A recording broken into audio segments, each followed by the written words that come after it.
Roho ya binadamu imepotea, hata utu kwao umepotea. Kwa mke anaarifiwa, tena kwa lazima unaambiwa, akikataa anachukiwa. Ni haramu kusaidiwa, hata kiumwa akizidiwa. Pole pole. Sasa kukuonea huruma huwezi kupona.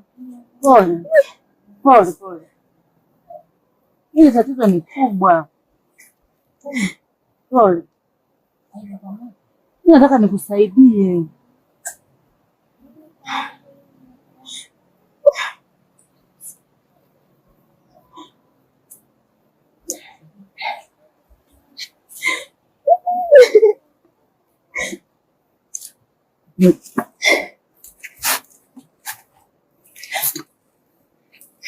Pole.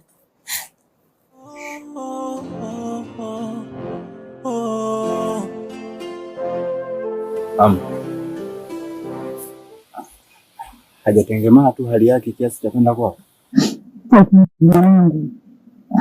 Kama ungeweza kutembea, najua hivi kashtakiwa na serikali ya kijiji.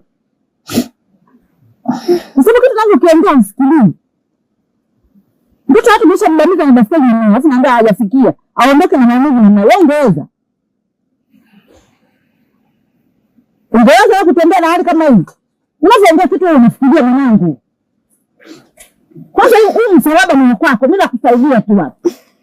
Nitakuwa nikuachie kabisa ufanye kazi mwenyewe. Alafu baadaye nasema hajafikia kutembea aende nyumbani kwao. Yule anaanza kitu kingine unafikiria.